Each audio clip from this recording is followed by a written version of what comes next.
ప్రవేశపెట్టినటువంటి బడ్జెట్ రాష్ట్ర ప్రజల్ని చాలా తీవ్రంగా నిరాశపరిచింది. 6 గ్యారంటీలకు రేవంత్ రెడ్డి గారు, బట్టి విక్రమార్క గారు కలిసి ఈ బడ్జెట్ తో విజయవంతంగా గోరి కట్టారు. గత బడ్జెట్ ప్రసంగం కన్నా ఈ బడ్జెట్ ప్రసంగంలో 20 పేజీలు పెంచారు, 20,000 కోట్ల బడ్జెట్ పెంచారు తప్ప 6 గ్యారంటీల ప్రస్తావన గాని దానికి అవసరమైన నిధులు కేటాయింపు చేయలేకపోయారు. కాగితాల మీద, అంకెల మీద తప్ప ప్రజల కష్టాలు తీర్చడంలో గాని 6 గ్యారంటీల అమలు విషయంలో ఈ ప్రభుత్వానికి చిత్తశుద్ధి లేదని మరొకసారి స్పష్టంగా అర్థమైపోయింది.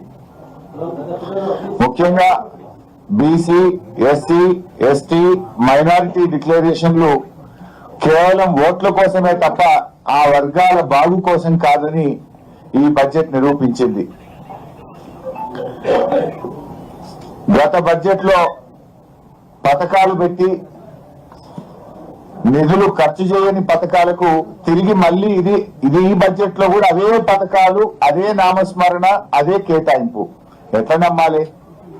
పోయిన బడ్జెట్ లో రాజీవ్ యువ వికాసానికి 6,000 కోట్లు పెట్టామన్నారు, 6 పైసలు కూడా ఖర్చు పెట్టలేదు. మళ్ళీ ఈ బడ్జెట్ ప్రసంగంలో మళ్ళీ అదే రాజీవ్ యువ వికాసం పథకం గురించి ఏదో గొప్పగా చెప్పారు. పోయిన బడ్జెట్ లో చెప్పారు, బల్లలు కొట్టారు, 6 పైసలు ఖర్చు పెట్టలే. తిరిగి మళ్ళీ అదే పాట పాడింది ఈ బడ్జెట్ లో. అట్లా ఇందిరమ్మ ఆత్మీయ భరోసా 24-25 బడ్జెట్ లో పెట్టిండ్రు, 25-26 బడ్జెట్ లో పెట్టిండ్రు, ₹1 ఇవ్వలేదు, 1 పైసా కూలీలకు అందలేదు. మళ్ళీ ఈ బడ్జెట్ లో అదే చదువుడు చదివిండు బట్టి. అంటే నీ బడ్జెట్ కో శాంటిటీ లేదు. బడ్జెట్ అనేది కేవలం అంకెలు, మాటల గారడిగా మార్చింది తప్ప మీ కేటాయింపుల ఖర్చు విషయంలో, ప్రజలకు పథకాలు అందించడంలో చిత్తశుద్ధి లేదు అని అర్థమైతా ఉంది. అది ఆత్మీయ భరోసా అయినా, రాజీవ్ యువ వికాసం అయినా. ఆ రాజీవ్ గాంధీ పేరు పెట్టి ఆయన ఆత్మ క్షోభించే విధంగా చేసిండ్రు, ₹1 ఖర్చు పెట్టలేదు రాజీవ్ యువ వికాసం. ఇందిరమ్మ పేరు పెట్టి ఇందిరమ్మ ఆత్మ క్షోభించే విధంగా ఇందిరమ్మ ఆత్మీయ భరోసా కూడా పైసా అందించలేదు. అంటే కనీసం మీ నాయకులని చెప్పుకునే మీ ఇందిరమ్మ పేరు మీద పెట్టిన పథకం, మీ రాజీవ్ యువ వికాసం అని రాజీవ్ గాంధీ గారి మీద పెట్టిన పథకానికే ₹1 ఇయ్యలేదు, ₹1 ఖర్చు పెట్టలేదంటే మీరంతా కూడా బట్టి బడ్జెట్, బడా జూటా బడ్జెట్, బట్టి బడ్జెట్, బోగస్ బడ్జెట్ అనేటువంటిది చాలా స్పష్టంగా అర్థమైతా ఉంది. అసెంబ్లీ ఎన్నికల టైంలోనేమో అభయహస్తం, ఇవాళ 3వ బడ్జెట్ చూసిన తర్వాత అది అభయహస్తం కాదు, రిక్తహస్తం అని అర్థమైపోయింది. తెలంగాణను, హైదరాబాద్ ను 3 ముక్కలు చేయడం తప్ప ఈ బడ్జెట్ లో విజన్ లేదు. బడ్జెట్ లో చూస్తే ఆ క్యూర్ ఆ 3 ముక్కలాట తప్ప బడ్జెట్ లో ఎక్కడ కూడా విజన్ కనబడలేదు. మాకు ఓటు వేసిన ప్రజలకు వెన్నుపోట్లు వచ్చారు. ఇవాళ బడ్జెట్ చూస్తే మహిళలకు 2,500 ఇస్తామన్నారు, మొండి చెయ్యి. వృద్ధులకు 4,000 పెన్షన్ ఇస్తామన్నారు, మొండి చెయ్యి. ఉద్యోగస్తుల పాత బకాయిలు ఇచ్చే విషయంలో, పీఆర్సీ, డిఏ విషయంలో ఉద్యోగస్తులకు మొండి చెయ్యి. రిటైర్డ్ ఉద్యోగుల బకాయింపుల చెల్లింపు విషయంలో ఏదైనా చెప్తారేమో, ఊరట కలిగిస్తారేమో అంటే మొండి చెయ్యి. ఉపాధ్యాయులకు మొండి చెయ్యి. ఆర్టీసీ డేట్ ఏమైనా పెట్టి వాళ్ళని ప్రభుత్వ ఉద్యోగులు గుర్తిస్తారేమో అంటే ఆర్టీసీ కార్మికులకు మొండి చెయ్యి. సింగరేణి కార్మికులకు మొండి చెయ్యి. చేనేత కార్మికులకు మొండి చెయ్యి. గౌడన్నలకు మొండి చెయ్యి. యాదవ సోదరులకు 2వ దశ గొడ్లు ఇస్తారేమో అంటే మొండి చెయ్యి. మా ముదిరాజులను బీసీఏలో చేరుస్తారేమో, వాళ్ళకి ఏమైనా సంక్షేమ పథకాలు పెడతారేమో అంటే మొండి చెయ్యి. మొత్తంగా బీసీ సమాజానికి మొండి చెయ్యి. బీసీ సప్లైన్ పెట్టడం, ఏటా 20,000 కోట్లు పెట్టమన్నారు. ఇవాళ 3వ బడ్జెట్ అయిపోయిన తర్వాత కూడా బీసీలకు సప్లైన్ పెట్టింది లేదు, బీసీలకు మొండి చెయ్యి చూపించారు. ఎస్సీ ఎస్టీలకు మొండి చెయ్యి. అగ్రవర్ణ పేదలకు, బ్రాహ్మణులకు, వైశ్యులకు మొండి చెయ్యి. మైనార్టీలకు మొండి చెయ్యి. ఇవాళ ఆశా, అంగన్వాడీ వర్కర్లకు, చిరు ఉద్యోగులకు మొండి చెయ్యి. మైనార్టీలకు మొండి చెయ్యి. మైనార్టీలకు సప్లైన్ అమలు చేస్తాం అని చెప్పారు, కానీ అలా మైనార్టీలకు కూడా ఈ బడ్జెట్ లో మొండి చేయి చూపించారు. ఈ బడ్జెట్ లో సకల జనులకు దక్కింది గుండు సున్నా తప్ప ఏమీ లేదంతా అంకెల గారిని మాటల గారెడు తప్ప వీళ్ళ బడ్జెట్ లో పేదల పట్ల నిజాయితీ లేదు, చిత్తశుద్ధి లేదు అనేటువంటిది అర్థమవుతా ఉంది. అప్పు మాత్రం దండిగా చేసిండ్రు. 3 ఏళ్లు నిండక ముందే 3.5 లక్షల కోట్ల అప్పు చేశామని చెప్పి వాళ్ళ లెక్కలు చెప్తా ఉన్నాయి. మరి 3.5 లక్షల కోట్ల అప్పులు చేసి ఏమైనా కట్టిండ్రా? బీఆర్ఎస్ పార్టీ ఓ సెక్రటరియట్ కట్టింది, ఓ అంబేద్కర్ కట్టింది, ఓ కాళేశ్వరం కట్టింది, ఓ మిషన్ భగీరథ కట్టింది, చెక్ డ్యాములు కట్టింది, చెరువులు కట్టింది. బీఆర్ఎస్ ఎన్నో ఆస్తుల కల్పన చేసింది. మరి మీరు 3.5 లక్షల కోట్ల అప్పు తెచ్చి చేసింది ఏముంది? అసలు మన రాష్ట్ర చరిత్రలో ఎప్పుడు పెరగనంత డెట్ టు జిఎస్డిపి రేషియో విపరీతంగా పెరిగింది. డెట్ టు జిఎస్డిపి కాంగ్రెస్ ప్రభుత్వం వచ్చిన 27% ఉంటే 2 ఏళ్లలోనే అది 29% పెరిగింది. ఒకప్పుడు తెలంగాణ డెట్ టు జిఎస్డిపిలో భారతదేశంలో అతి తక్కువ డెట్ టు జిఎస్డిపి ఉన్న రాష్ట్రంగా బీఆర్ఎస్ హయాంలో తెలంగాణ రాష్ట్రం ఉంటే ఈ రోజు ఎక్కువ పెరిగిపోయింది, 29% కు పెరిగింది. అసలు ఇంకా ఆయన బట్టి గారు అంబేద్కర్ సూక్తులు చెప్తా ఉన్నాడు, రాజ్యాంగ విలువల గురించి మాట్లాడుతున్నాడు. వెనక ఫిరాయింపు ఎమ్మెల్యేలను కూర్చోబెట్టుకొని రాజ్యాంగ విలువల గురించి మాట్లాడడం విడ్డూరం. మీ వెనక ఎవరిని కూర్చొని పెట్టినావు?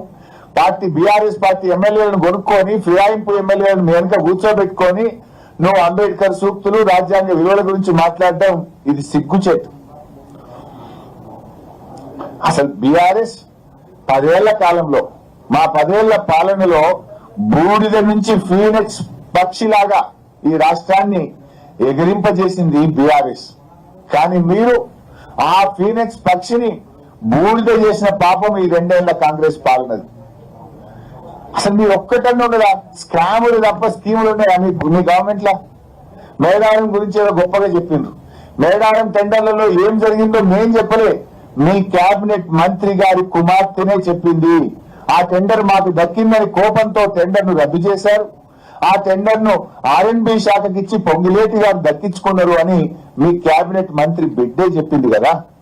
మేడారం గురించి ఏమో చెప్తుండ్రు, నాసి రకం పనులతో 4 రోజులకే మేడారం పనులు నేలపాలైనాయి. మేడారం పనుల మీద స్కామ్ జరిగింది. టెండర్ల మీద ఉన్న ప్రేమ మీకు పనుల మీద లేకుండా పోయింది. ఇలా గురుకులాల్లో తిండి పెట్టే దిక్కులేదు కానీ ఈయనేదో అంతర్జాతీయ ప్రమాణాలు ఆ స్కూల్ పెడతా ఈ స్కూల్ పెడతా అని మాట్లాడుతుండ్రు. మీ పాలనలో 160 మంది పసిపిల్లలు, గురుకుల పిల్లలు ఇవాళ చనిపోయినటువంటి పరిస్థితి. తిండి సరిగా పెట్టక పిల్లలు, బుక్కులు పెట్టి చదువుకోవాల్సిన పిల్లలు రోడ్ల మీదకి వచ్చి ధర్నాలు చేస్తున్నటువంటి పరిస్థితి.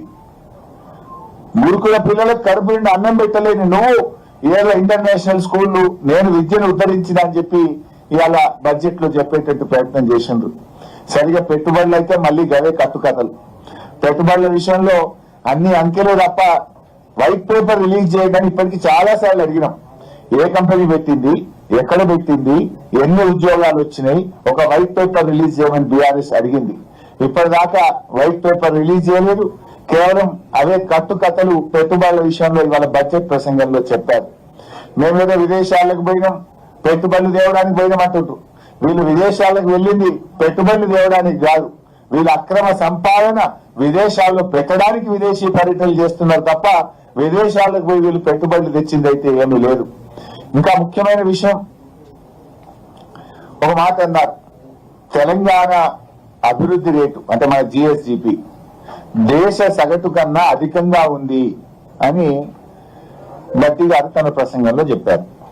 Telangana growth rate is more than the countries growth rate. మరి రేవంత్ రెడ్డి ఏమంటుండే, రాష్ట్రం దివాలా తీసింది, రాష్ట్రం దివాలా తీసింది. బట్టేమో దేశం కంటే మన రాష్ట్రం అగ్రగామిగా ఉండి మన వృద్ధి రేటు బాగుంది అంటాడు. ముఖ్యమంత్రి ఏమో రాష్ట్రం దివాలా తీసింది అంటాడు. ఎవరి మాట కరెక్టు? మరి దేశ సగటు కంటే మన రాష్ట్ర వృద్ధి రేటు బాగుంటే 6 గ్యారెంటీలు ఎందుకు ఎగ్గొడుతున్నారు? 100 రోజుల్లో అమలు చేస్తామన్న 6 గ్యారెంటీలు ఇప్పటిదాకా ఎందుకు అమలు చేస్తలేరు? 3 సార్లు రైతు బంధు ఎందుకు ఎగ్గొట్టారు? 3 సార్లు రైతు బంధు ఎగ్గొట్టినందుకు ముఖ్యమంత్రి ముక్కు నేలకు రాసి రైతాంగానికి క్షమాపణ చెప్పాలని చెప్పి మేము డిమాండ్ చేస్తా ఉన్నాం. నేను అనుకున్నా మేము 3 సార్లు రైతు బంధు ఎగ్గొట్టాము, క్షమాపణ చెప్తారేమో బడ్జెట్ స్పీచ్ లో, ఒప్పుకుంటారేమో అని మేము ఆశించినాం. కానీ అదే బుకాయింపు. ఇవాళ 6 గ్యారెంటీల విషయంలో పోయిన బడ్జెట్ లో 6 గ్యారెంటీలకు 56,083 కోట్లు పెట్టారు. ఈ బడ్జెట్ లో తగ్గించారు. ఈ బడ్జెట్ లో 50,712 కోట్లు పెట్టారు. మేము అనుకున్నాం 6 గ్యారెంటీలు మహిళలకు 2,500 ఇస్తారేమో, ఈసారి బడ్జెట్ పెంచుతారేమో 6 గ్యారెంటీలకు అనుకున్నాం. వృద్ధులకు 4,000 పెన్షన్ ఇస్తారేమో, బడ్జెట్ పెంచుతారేమో అనుకున్నాం. కానీ కోత పెట్టిండ్రు. 56,000 50,000 చేసిండ్రు. 6,000 కోత పెట్టింది. అంటే ఉన్న ఇచ్చిన స్కీములు కూడా బంద్ అవుతాయా? ఇందులో కూడా కోత పెట్టారా? 6 గ్యారెంటీలు అమలు విషయంలో మీరు బడ్జెట్ పెంచుతారా దించుతారా? దీన్ని ఎట్లా అర్థం చేసుకోవాలి ఈరోజు?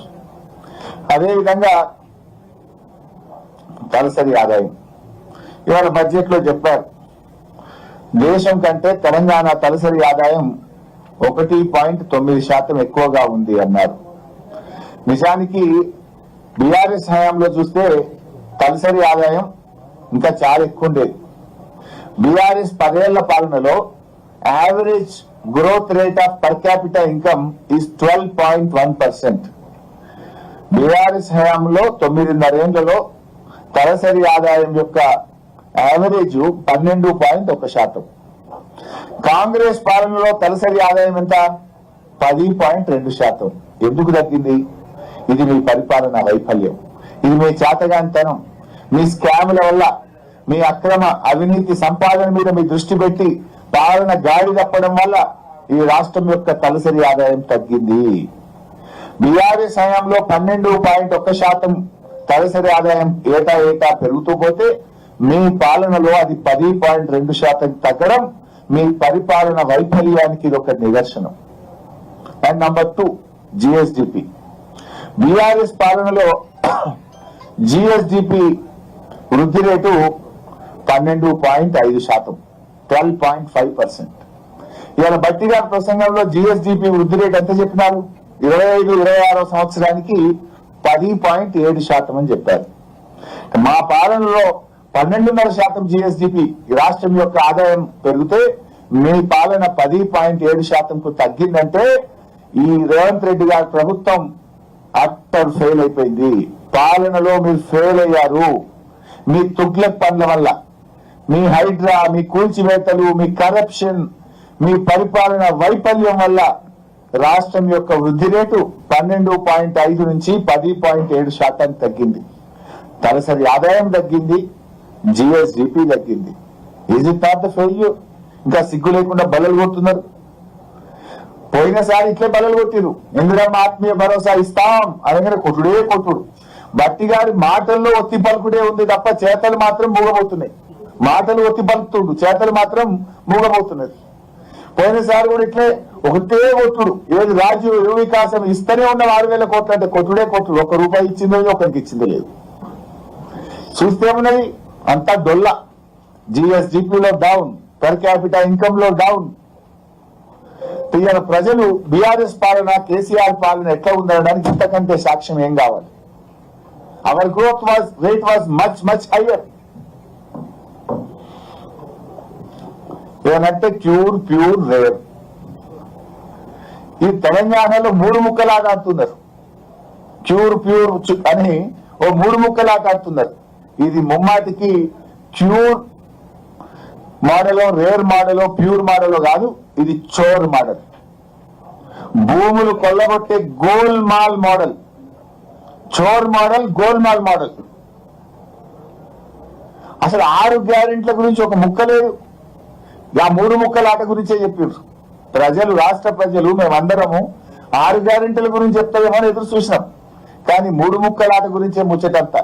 నిన్న సీఎం మాట్లాడినా, ఇవాళ డిప్యూటీ సీఎం మాట్లాడినా 3 ముక్కల ఆట మీదనే ప్రేమ, భూముల మీదనే ప్రేమ తప్ప ప్రజల మీద లేదు, 6 గ్యారెంటీల మీద లేదు.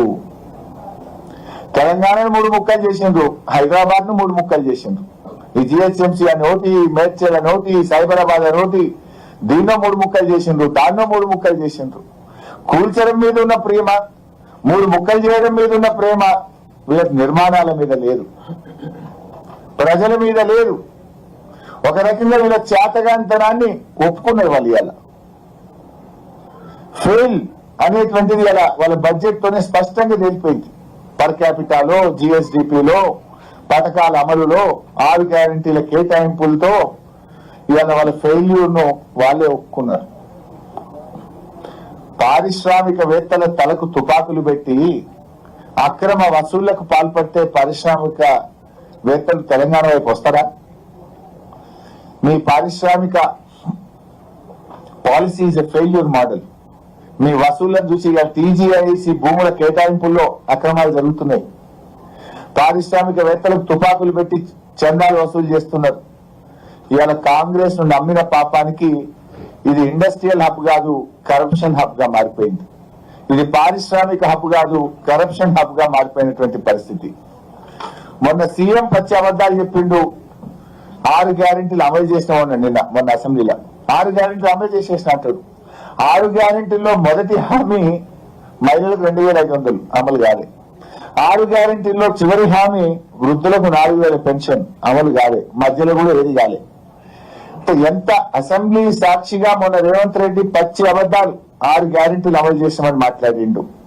ఇవాళ డిప్యూటీ సీఎం ఫైనాన్స్ మినిస్టర్ నోటి మాట కూడా అన్ని అసత్యాలు, అబద్ధాలు.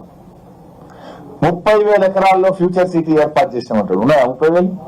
బీఆర్ఎస్ సేకరించిన ఫార్మా సిటీ 13,000 ఎకరాలే తప్ప 30,000 ఎకరాలు ఉన్నదాగా ఏర్పాటు చేసినాం. ఇంకా అది ఎప్పుడు? అంటే అసెంబ్లీ వేదికగా ఇంత పచ్చి అబద్ధాలు మాట్లాడేటువంటి ప్రభుత్వం బహుశా భారతదేశంలో ఎక్కడ లేదు.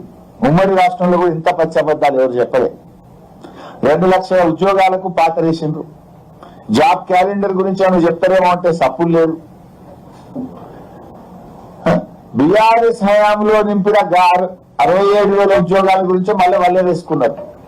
మేము ఆ రోజు 1,67,000 ఉద్యోగాలు మేము ఇచ్చాం. ఈ 67,000లో కూడా 55,000 ఉద్యోగాలు బీఆర్ఎస్ హయాంలోనే నోటిఫికేషన్ ఇచ్చి పరీక్షలు పెట్టి ఫలితాలు ఇచ్చినాయి. ఆ ఒక అబద్ధాన్ని 100 సార్లు చెప్పి నిజం చెప్పేసే ప్రయత్నం చేస్తున్నారు. ప్రజావాణి గురించి ఏదో గొప్పలు చెప్పిండ్రు. మీ మేనిఫెస్టోలో ఏం చెప్పిండ్రు? ముఖ్యమంత్రి ప్రతిరోజు ప్రజల్ని కలుస్తాడు అన్నారు. ఒక్కనాడన్నా కలిసిండు రేవంత్ రెడ్డి?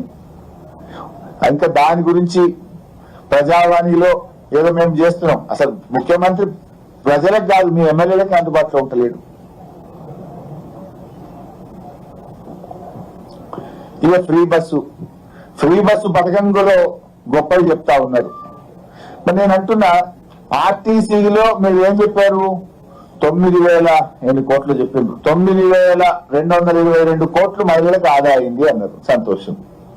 మరి 9,222 కోట్లు ఆర్టీసీకి చెల్లించిందా ప్రభుత్వం? 2,500 కోట్లు బకాయి పడ్డది. అందుకే ఆర్టీసీ అప్పుల ఊబిలోకి పోయింది. మీరు నిజంగా 9,222 కోట్లు ఇచ్చుంటే గత 2 సంవత్సరాల్లో ఆర్టీసీ 3,000 కోట్ల కొత్త అప్పులు ఎందుకు చేసింది? ఆర్టీసీ లాభాల్లోకి పోతే కొత్త అప్పులు ఎందుకు చేసిందో సమాధానం చెప్పండి. ఆర్టీసీ లాభాల్లో ఉంటే కార్మికులకు పెన్షన్ బకాయిలు ఎందుకు ఇస్తలేరు? వాళ్లకు జీతాలు పీఆర్సీ ఎందుకు అమలు చేస్తలేరు? వాళ్ళని ఎందుకు ప్రభుత్వ ఉద్యోగులుగా గుర్తిస్తలేరు? అంటే అంతా బోగస్. ఆర్టీసీని అప్రమయం చేస్తున్నారు. ఆర్టీసీ కార్మికులను రోడ్ల పాలు చేస్తున్నారు. హైదరాబాద్ లో ఆర్టీసీ కార్మికులను మొత్తం అన్ని ఇక్కడి నుంచి వెళ్ళబోతే కుట్ర జరుగుతున్నది. ఆర్టీసీ డిపోలన్నీ ప్రైవేట్ పరం చేయబోతున్నారు హైదరాబాద్ లో అని మీ బడ్జెట్ ప్రసంగం చెప్పింది. ఏదో 2 లక్షల కొత్త పెన్షన్లు ఇస్తా అన్నారు. కొత్త ఎక్కడి? ఉడగొట్టినే ఇస్తున్నాను. ₹1 అన్న బడ్జెట్ లో పెంచిన అవును పెన్షన్లకు? పోయిన సంవత్సరం ఎంత పెట్టినావు గంటే పెట్టింది బడ్జెట్ లో. పోయిన సంవత్సరం మిగిలినాయి పైసలు. ఎందుకంటే ఇలా కొత్తగా పెన్షన్లు ఇవ్వాలి. 3 లక్షల పెన్షన్లు ఏవేసిండ్రు. 3 లక్షలు ఏవేసిండ్రు, 2 లక్షలు ఇస్తామన్నారు.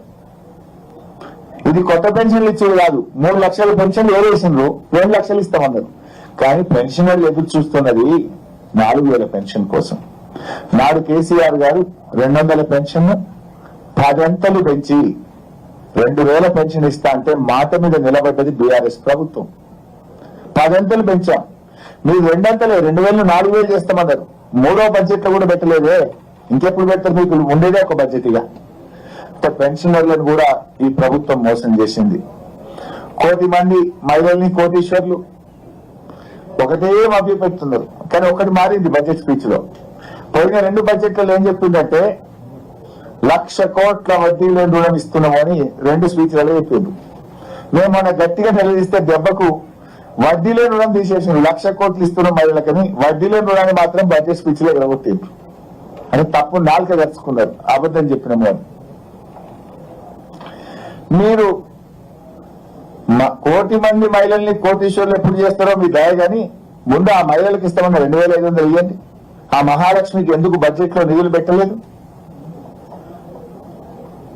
రాష్ట్రంలో ఉండే మొత్తం మంది మహిళలకు ఈ ప్రభుత్వం డోకా చేసింది. 100 రోజులని చెప్పారు.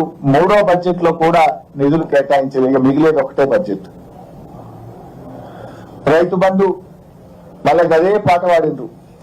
12,000 చెప్పిందేమో 15,000. నేనేమనుకున్నా అంటే కనీసం ఆ 12,000 గురించి చెప్పేటప్పుడైనా 3 పంటలకు రైతు బంధు ఎగ్గొట్టినామో క్షమించండి అని రాష్ట్ర రైతుల్ని అడుగుతారేమో నేను భావించిన. కానీ అదే అబద్ధం చెప్పిండ్రు. ఇప్పటి 3 పంటల్లో రైతు బంధు ఇయ్యలే. రుణమాఫీ గురించి ఈసారి మాట్లాడలే. అది డొల్లా అని తేలిపోయి చెప్పింది 51,000, బడ్జెట్ లో పెట్టింది 31,000, చేసింది 20,000. రుణమాఫీలో డోకా, రైతు బంధులో డోకా, బోనస్ లో డోకా. ఇలా పోయిన యాసంగి 2025 ఏప్రిల్ మే నెలలో అమ్మిన యాసంగి సన్న రకం వడ్లకు 1,000 కోట్ల రూపాయలు ఈ ప్రభుత్వం ఎగ్గొట్టింది. యాసంగి బోనస్ ఈయనలే. ఇవాళ ఎంత సిగ్గు లేకుండా నిస్సిగ్గుగా బట్టి గారి బడ్జెట్ లో స్పీచ్ ఏమంటాడు, 2 పంటలకు సన్న వడ్లకు బోనస్ ఇచ్చినామని స్పీచ్ చదివిండు. బట్టి గారు అబద్ధం ఆడేటప్పుడన్నా కొద్దిగానే ఉండాలి కదా. అది అసెంబ్లీ కదా. 2 పంటలకు సన్న వడ్లకు బోనస్ ఇచ్చినావా? చెప్పు నాకు. నువ్వు ఇస్తే నేను రాజీనామా చేసిపోతా. నువ్వు చేస్తావా? రివ్యూ చేస్తావా? 2 పంటలకు బోనస్ ఇచ్చినా? వానకాలం ఇచ్చినావు, యాసంగే కొట్టినావు. ప్రతి ఏడాది 2 పంటలకు సన్న వడ్లకు బోనస్ ఇస్తున్నా అని మాట్లాడిండు పుణ్యాత్ముడు. కానీ వానకాలం ఇచ్చిండు, యాసంగే కొట్టిండు పోయిన సంవత్సరం. ఇప్పుడు కూడా వానకాలం ఇచ్చిండు, ఈ యాసంగి ఇస్తాడా ఇయ్యడా ఇంతవరకు స్పష్టత లేదు. బడ్జెట్ లో సాక్షిగా పచ్చి అబద్ధాలు బట్టి గారు వల్లే వేశారు. ఇంకొక అబద్ధం, గత ప్రభుత్వం రేషన్ కార్డులు ఇయ్యలేదట. బీఆర్ఎస్ ప్రభుత్వం 6,50,000 రేషన్ కార్డులు ఇచ్చింది అని శాసనసభలో సివిల్ సప్లైస్ మంత్రి ఉత్తమ్ కుమార్ రెడ్డి గారే సమాధానం చెప్పారు. మరి ఉత్తమ్ కుమార్ రెడ్డి ఏమో 6,50,000 రేషన్ కార్డులు బీఆర్ఎస్ ఇచ్చిందంటాడు. బట్టి ఫైనాన్స్ మినిస్టర్ బడ్జెట్ స్పీచ్ లోనేమో గత ప్రభుత్వం రేషన్ కార్డులు ఇవ్వలేదు అని బడ్జెట్ స్పీచ్ లో చదువుతారు. ఇంత పచ్చి అబద్ధాలు బట్టి గారు చదవచ్చా? ఎట్లా నమ్ముతారు మిమ్మల్ని ప్రజలు? ఏమనుకుంటారు మిమ్మల్ని ప్రజలు? సోయి ఉండాలి కదా కనీసం.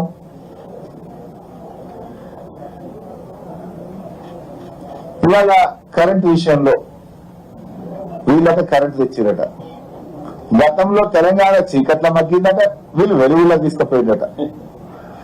అదే చీకట్ల మగ్గింది కాంగ్రెస్ పాలనలో. మీ పాలనలో పారిశ్రామికవేత్తలు ఇందిరా పార్క్ దగ్గర ధర్నా చేసిండ్రు. మీ పాలనలో రైతులకు పొద్దున్నాక 4 గంటలు, పొద్దుకి 3 గంటల కరెంటు. మీ పాలనలో హైదరాబాద్ నగరంలో కోతలు. కానీ కేసీఆర్ గారు 24 గంటల కరెంట్ ఇచ్చిండ్రు.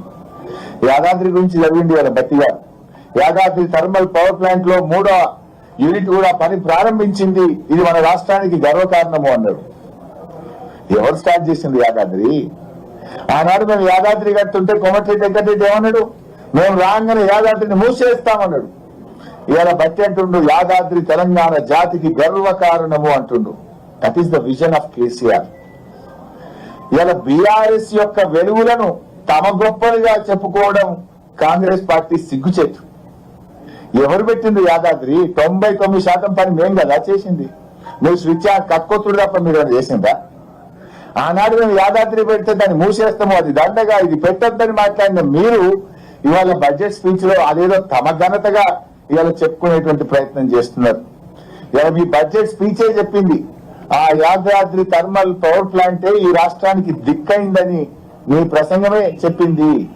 అంటే అది బీఆర్ఎస్ గొప్పతనాన్ని చెప్పకనే చెప్పినాము.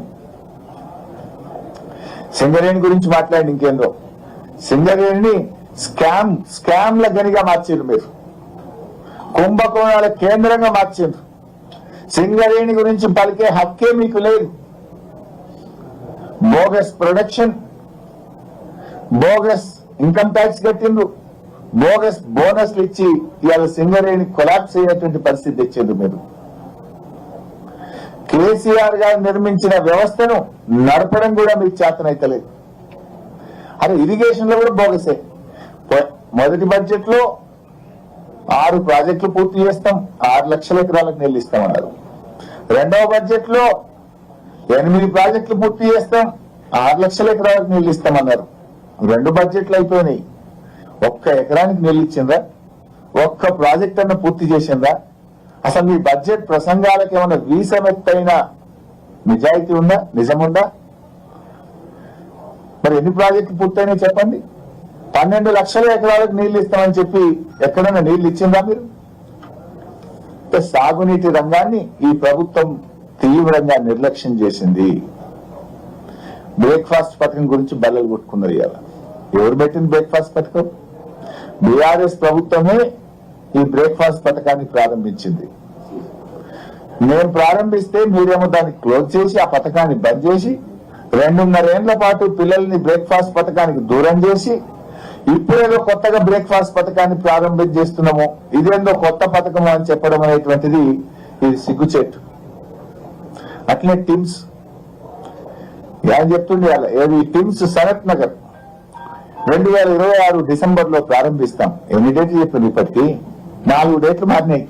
టిమ్స్ సనత్ నగర్ కు 2.5 ఏళ్లలో 4 డేట్లు పెట్టింది. ఇది 5వ డేట్ బడ్జెట్ లో. మళ్ళా మొన్న ఉగాది కన్నారు, జూన్ కన్నారు, ఇవాళ డిసెంబర్ చేసిండు. ఈ ఏడాది 3 డేట్లు పెట్టిండు, అంతకుముందు 2 డేట్లు పెట్టిండు. డేట్లు మారుడు, అంకెలు మారుడు తప్ప ప్రజల జీవితాలు మారడం లేదు. మొత్తంగా ఈ బడ్జెట్ దగాకోరు బడ్జెట్, పేదలను వంచిన బడ్జెట్, 6 గ్యారెంటీలను పాతరేసిన బడ్జెట్, మహిళలు, వృద్ధులు, రైతులు, ఉద్యోగ వర్గాలు, కార్మికులు అందరినీ నిరాశపరిచిన బడ్జెట్. Thank you.